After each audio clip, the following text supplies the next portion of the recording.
안녕하세요, 항혜여신입니다. 오늘은 수색가 구조에 대해서 알아보겠습니다.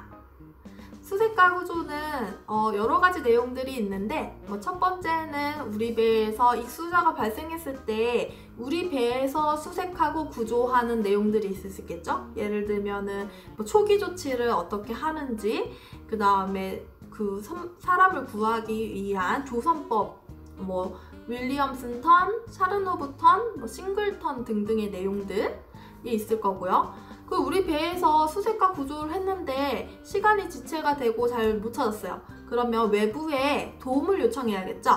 그때 어느 기관에서 와가지고 어떻게 올 것인지, 어떻게 연락을 할 것인지, 그리고 와가지고는 수색을 어떤 형식으로 할 것인지, 부채꼴 수색, 그 다음 평행선 수색, 등등의 패턴들, 이런 내용들에 대해서 쭉 연결이 됩니다. 근데 이런 내용들이 경험에 의해서 아니면은 그냥 임기응변에 의해서 진행이 되는 게 아니고요. 사람이 조난을 당했을 때, 아니면 어떤 조난선이 있을 때 그 수색가 구조는 어떻게 한다라는 게 매뉴얼로 다 만들어져 있습니다. 또 관련된 수색가 구조에 관련된 협약이 있습니다.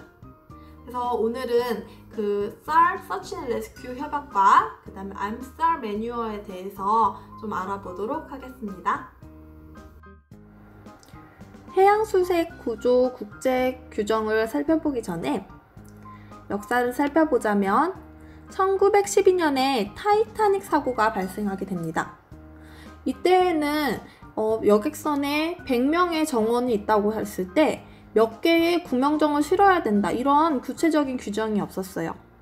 그래서 영화 타이타닉 내용에 보면은 이 선박은 불침선이다, 절대 침몰하지 않는 선박이다, 그래서 구명정이 별로 필요가 없어서 외관상 미관만 해칠 뿐이죠, 이러면서 정원에 100명이라고 하면 한 50명 인승의 구명정만 실었다, 이런 내용이 나옵니다.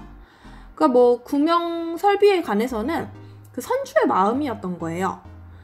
그래서 타이타닉 사고로 이게 문제가 있다라고 이제 인식이 되고 1914년 타이타닉 사고가 난 후 2년 후에 솔라스 협약이 채택이 됩니다. 그래서 솔라스 협약엔 인명 안전에 관련된 협약으로 선체의 구조 설비부터 해가지고 선박의 구명 설비, 무선 설비 비치 의무화 규정을 포함하게 됩니다. 근데 솔라스 협약은 해양사고의 예방에만 초점이 되어 있고, 그다음 사고가 발생한 다음에 구명설비들을 이용해 탈출하고 생존하는 데에만 초점이 맞춰져 있었어요. 그러다 보니까 이 조난자들을 어떻게 찾고 구조할 것인가에 대한 내용이 빠져 있었던 거죠. 따라서 1979년에 Search and Rescue 협약을 채택하게 됩니다. Search and Rescue 협약에는 국제적인 수색구조 체계를 확립하고 수색구조에 대한 국제적인 협력을 서로 협력해가지고 조난자를 구하는 이런 내용에 대해서 나와 있습니다. SAR 협약의 회원국은 수색구조를 의무적으로 시행해야 되고, 인접 국가 간의 지원 및 협조, 그리고 선박의 위치 통보 제도를 권고하고 있었습니다.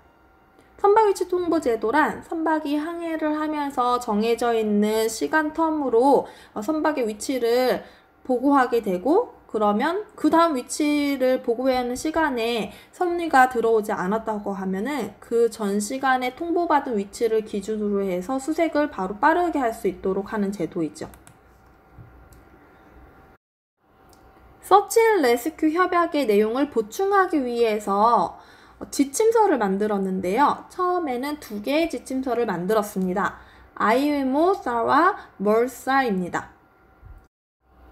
IMOSAR는 선박이 국제항해를 하기 때문에 어떤 영해 또는 공해에서도 다 사고가 발생할 수 있겠죠. 따라서 어떤 해상에서 사고가 발생하더라도 그 근접해 있는 국가나 연안국에서 상호 협력해서 도움을 제공하기 위한 지침서입니다.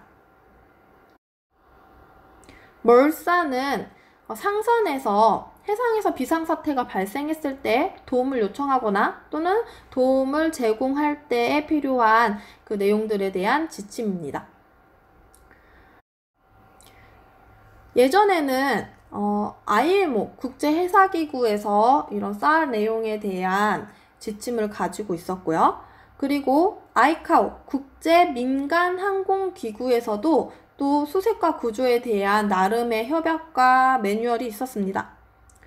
근데 이것을 1998년에 합치자, 선박 및 항공기에 관련해서 합쳐서 누구라도 해상에 항공기가 침몰해도 하락한다고 해야 되나요? 항공기에서 사고가 발생해도 선박이 해상에 있으면은 구할 수 있고, 또한 그 인근을 날아가던 작은 항공기나 헬리콥터에서도 조난당한 선박을 발견했을 때에는 구할 수 있도록 선박 및 항공기에 관련된 STAR 매뉴얼을 통합해서 AMSTAR 매뉴얼을 출간하게 되었습니다.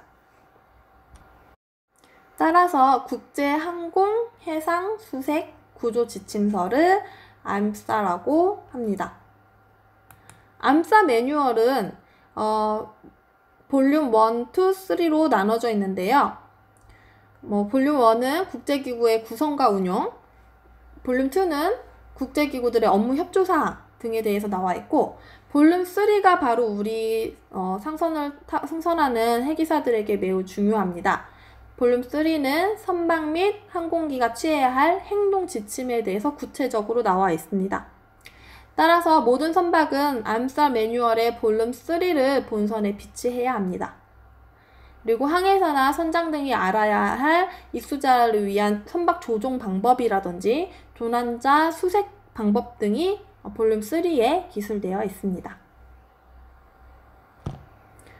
AMSTAR 매뉴얼을 이해하기 위해서는 중후 수색 및 구조에 관련된 용어들을 좀 이해할 필요가 있습니다.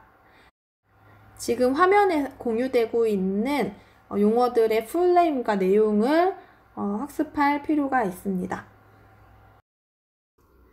여러분, Search and Rescue Convention, SAR 협약과 그 아래에 지침서로 만들어져 있는 AMSTAR 매뉴얼에 대해서 조금 이해가 되었나요? 다음 시간에는 그런 AMSTAR 매뉴얼에 구체적으로 어떤 내용들이 나와 있는지 알아보도록 하겠습니다.